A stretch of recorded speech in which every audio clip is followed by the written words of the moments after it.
I'll tell you what works very well for me, that probably wouldn't if I would only be an engineer. Okay. And that is thinking like a user.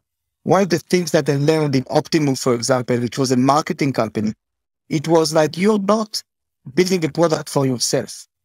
You're building a product for an audience. You're building a product for a user. Welcome to 20-Minute Leaders. Just sit back, relax, and learn from the leaders of today. It's a journey. Each one is different, unique, inspiring. Let's get started. This episode is powered by J Ventures, a community-driven VC fund in Silicon Valley in partnership with Leumi Tech, sponsored by Homeward Ventures, Hippo Insurance, Upwest Labs, Synergy Global, Hillel at Stanford, Leap, Birthright Excel, Serona Partners, and in media partnership with C-Tech.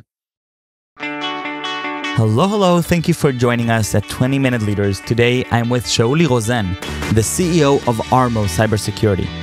Shauli has over 15 years of technology, B2B management, and business development experience, with a B.Sc major in communication systems engineering and an MBA from Wharton School of the University of Pennsylvania. He is passionate about entrepreneurship, securing cloud-native frameworks, and his amazing founding team. His primary interests are building products, businesses, and teams. The latest is a fantastic ARMO. ARMO brings promise to cloud-native environments, embedding visibility and security into every workload and building security products that DevOps love. Prior to founding ARMO, Shauli was the Chief Strategy Officer in startup company Optimove, where he built the go-to-market strategy, sales department, and business team, and raised $20 million of growth round from Israel Growth Partners. Before that, he was a management consultant in the Boston Consulting Group and a new product initiatives director within Amdocs, building startups within the company in security, virtualization, cloud, and big data. Shauli Rozen, welcome to 20-Minute Leaders. Thank you so much for being with me. We're going to have a fascinating conversation all about security developers and the whole chain. Thank you very much. Thank you for having me.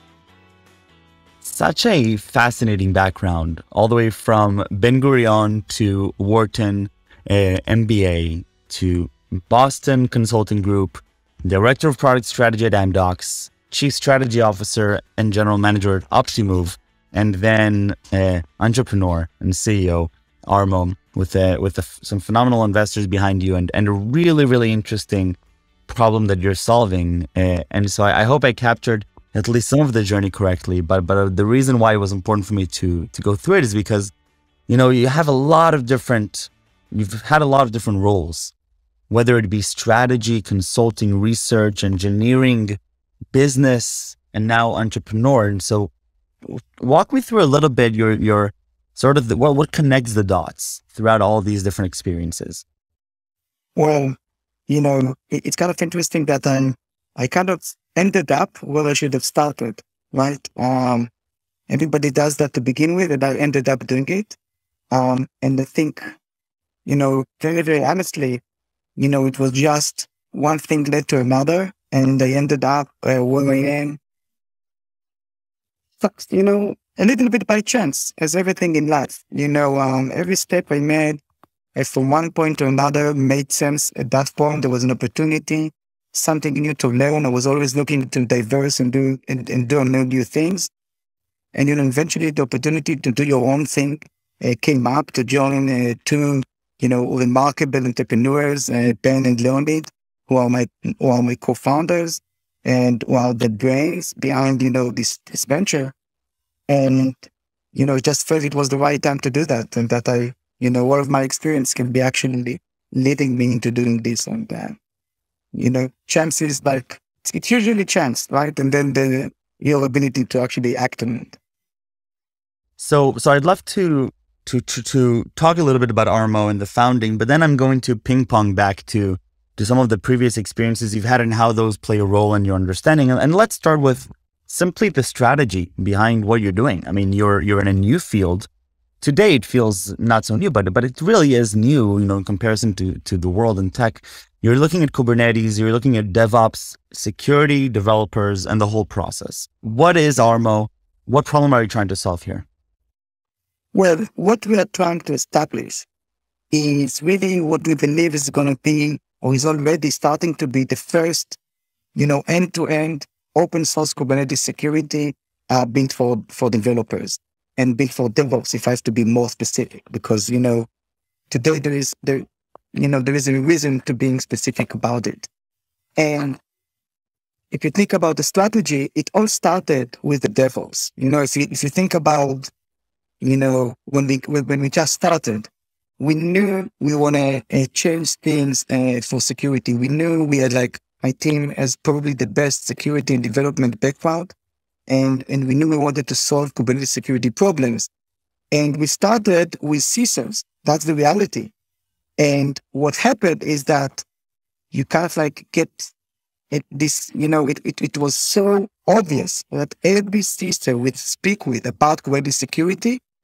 The immediate reaction is I need to get my DevOps team involved. I need to get the development team involved. And it was so clear that they do not grasp that environment in fully. And it was clear that there is a big shift that is happening in the market where DevOps specifically get more and more security responsibility. And that's when it clicked, and we knew we need to create a solution which is built for developers and for DevOps. And from that minute on, we built the strategy of, okay, so if we're looking at DevOps, what's the best way to go about it? And open source came into mind, and doing a bottom-up approach where the tool is and the platform is built for developers that they can try it. It's a very, very different buyer. And the reason I love it, because it's us, right? We are developers. We are engineers. We actually, collaborate, and our customers and users are much more like us than they used to be. Very, very practical, very, very down to earth, very, fact-based and engineering-based decisions. So if the tool is good, if it's working well, that's what we're going to go after. And it is a refreshing approach. You talked about my history. I used to do B2B sales in a very kind of B2B, go to the meeting, put your suit on, and add a tie and everything, and you go to those meetings and you sell. And it is refreshing to have your product sell for you and to have buyers who are actually, very, very straightforward, no bullshit type buyers where, so what does your product do? And that's actually what drives me this part. And so we're understanding this at a high level strategy and going back to sort of understand consumer behavior and how this is playing out into companies and the role developers are playing within organizations and the shift of responsibility for who owns the knowledge and the security infrastructure. How did your previous background impact that? Because it's beyond just building a good product for developers. You actually have to understand the supply chain or the development cycle within organizations and see how you can create a trusted product that intersects that, right? Yeah. So it really depends how far you go. But I started as an engineer. I always say that I'm an engineer turned businessman, turned entrepreneur. And I think, that cycle is really what gives me the opportunity to have a good view of what's happening here. And, even though it is a very practical sale, it is still a sale, and it is still something that you need to nurture, and you need to have, some of the. I'll tell you what works very well for me, that probably wouldn't if I would only be an engineer. Okay, and that is thinking like a user. One of the things that I learned in Optimove, for example, which was a marketing company, it was like you're not building a product for yourself. You're building a product for an audience. You're building a product for a user. And I think putting yourself, and I am an engineer, but even engineers, many times when they create a product for engineers, they think like not as a consumer, but as a developer of the product.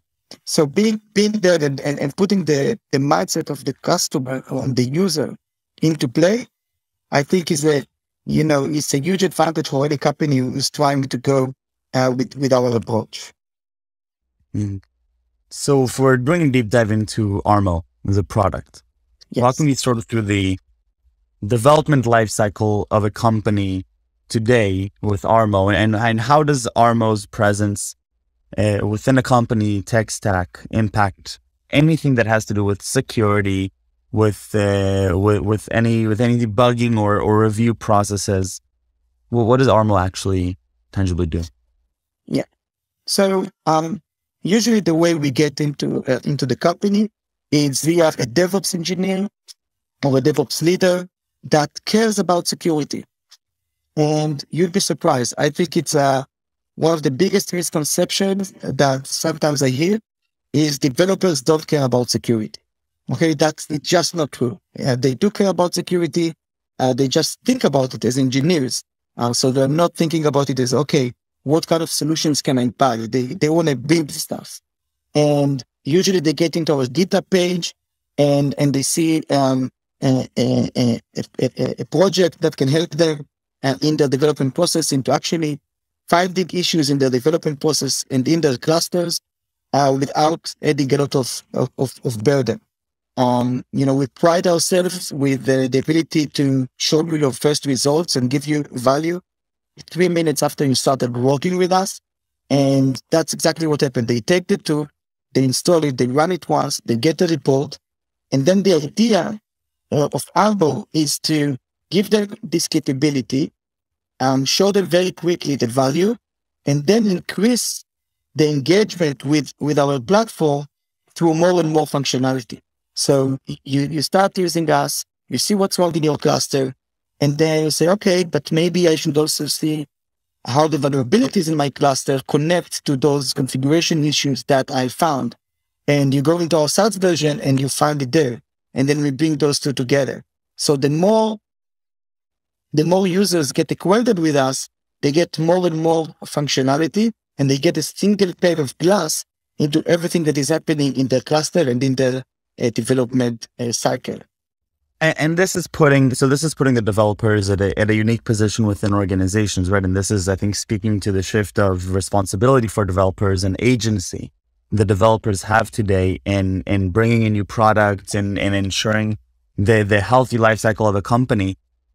Can you show a little bit from your perspective what's been happening to developer agency within organizations, and how critical is that for ARMO? Well, I think, DevOps are becoming a very key junction for everything that is happening in the company. If you think about it, they basically kind of like operate the data center of the company. It's no longer a data center. It's now with the cloud. It is fully distributed. It is fully automated. But then everything needs to be tied in together. So, you see, even financial responsibility going into DevOps with FinOps, you see security going into DevOps, you saw development and operations going into DevOps, and they're becoming very, very central. But one of the biggest problems that they face is that they are experts in development and operation, but they are not experts in finance, right? And they are not experts in security sometimes. And the magic that those tools bring to them is, how can you serve the security function without being a security expert? So, and how can you serve the finance function without being a finance expert?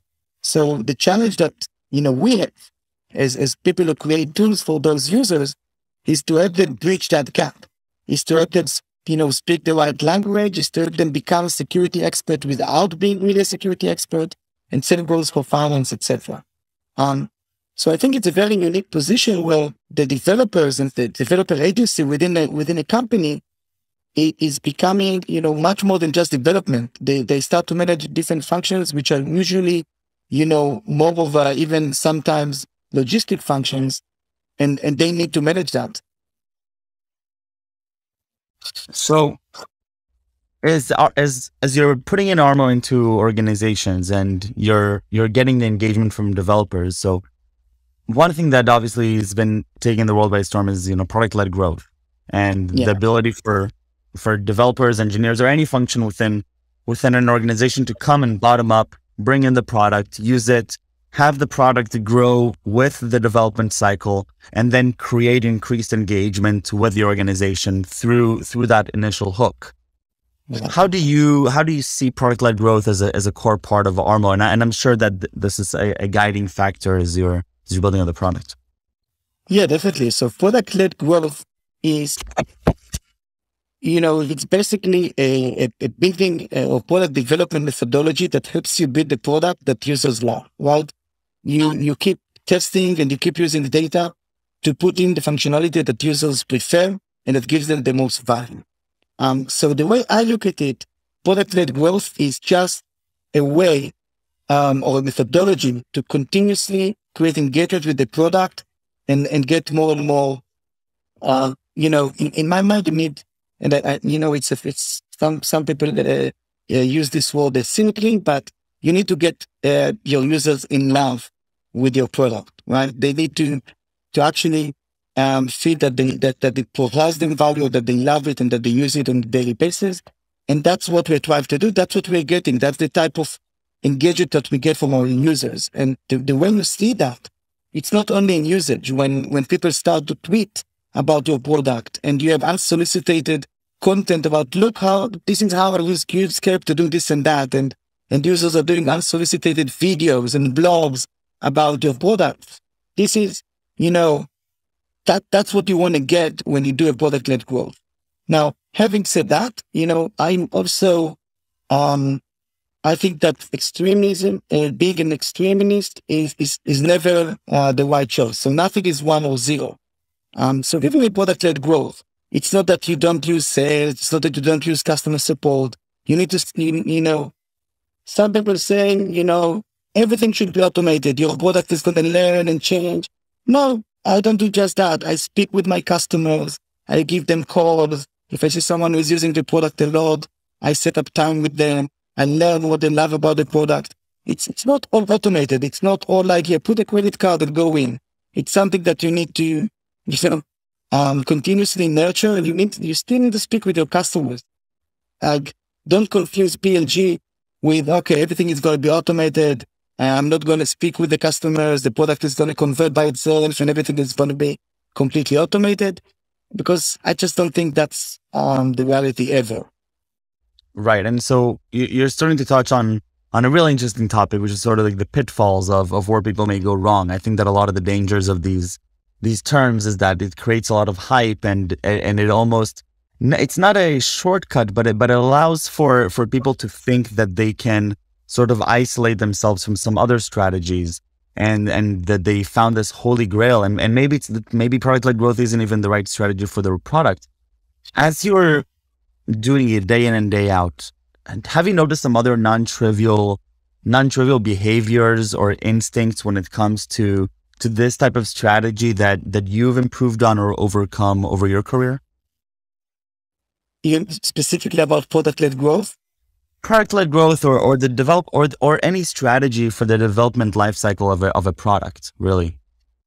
Well, what I've, let me tell you what, I think there are not many ultimate truths in the world, but one ultimate truth that I still stick on with is you can't develop anything without customer feedback or without user feedback.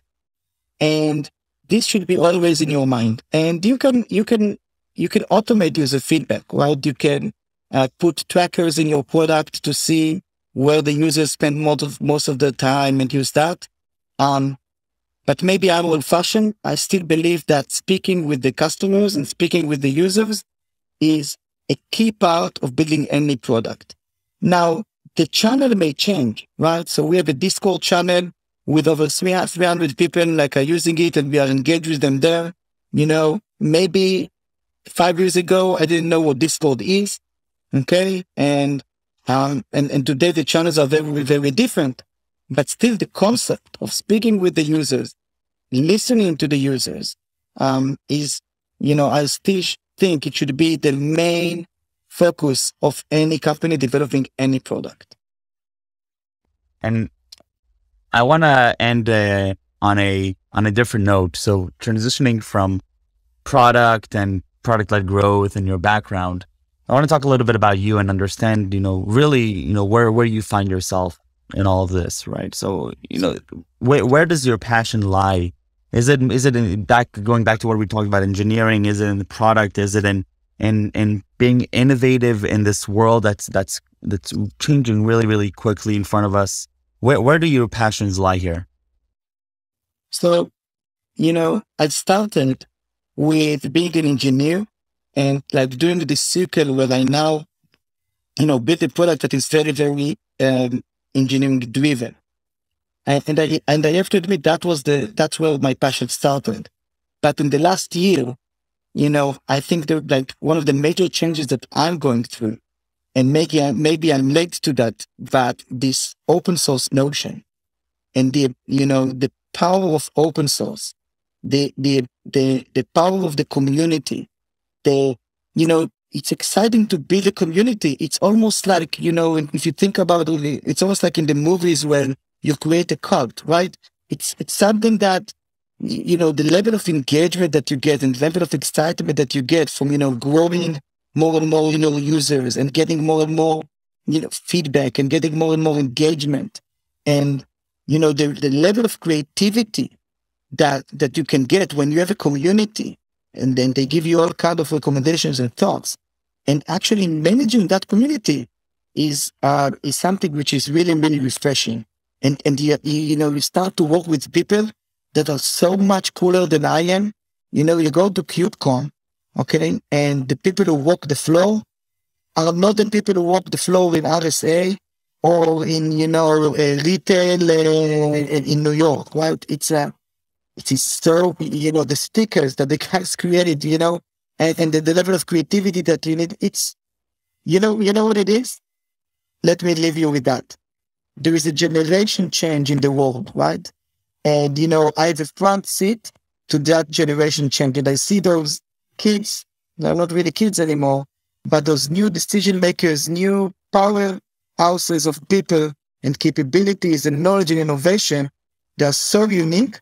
And that's for me is the most exciting thing.